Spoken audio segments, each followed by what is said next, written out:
तो माताओं बहनों, आज अगर हमें सुख सम्मान का जीवन मिला है तो किसकी देन है? किसकी देन है?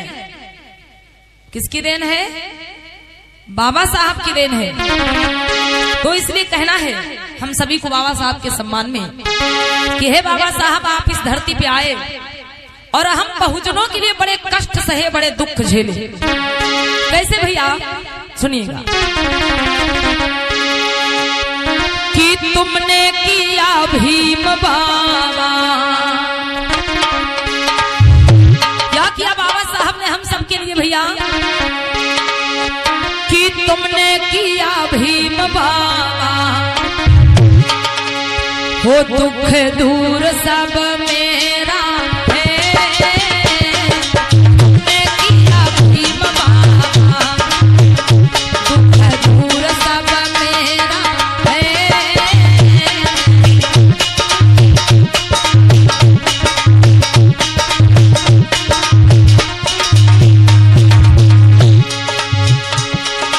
तुमने किया भीम बाबा, दुख दूर सब मेरा है।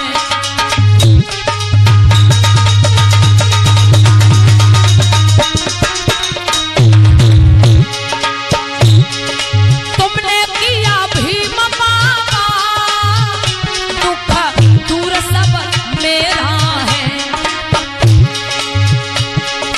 तुमने किया भीम बाबा, दुख दूर सब मेरा है।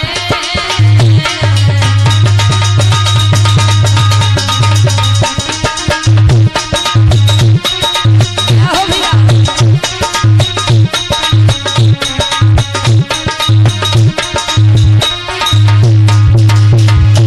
और बाबा साहब ने क्या किया भैया हम बहुजनों के हित के लिए? दीन दुखी लोगों को तुमने हक दिलवाए।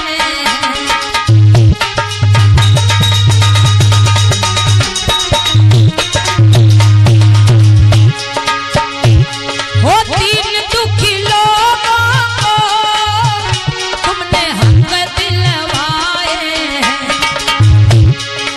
और दूर किया है सबके,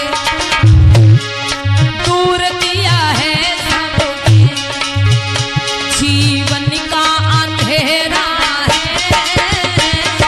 तुमने किया भीम बाबा, दुख दूर सब मेरा है।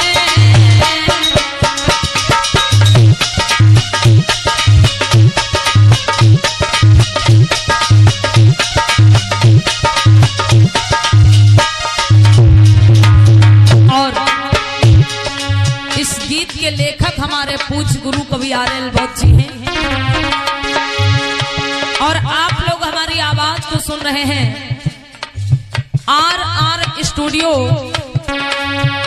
सिमरा चौराहा हरदोई के माध्यम से। कहना है भैया बाबा साहब के सम्मान में और संविधान लिखे करके हमें काबिल बनाया है।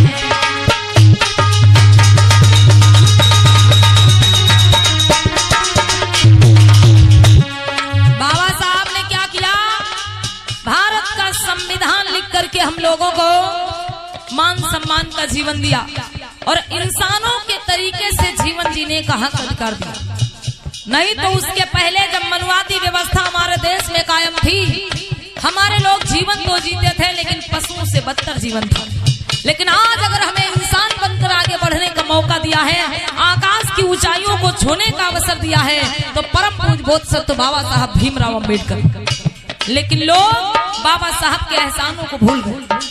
आज अधिकार तो हमारे लोग बाबा साहब के दिए हुए खाते हैं। हमारे बहुजन समाज के लोग, SC ST OBC समाज के लोग अधिकार तो बाबा साहब के दिए हुए खाते हैं, लेकिन मंदिर में जाके घंटा किसी और के नाम का बजाते हैं। इसलिए कहना है भैया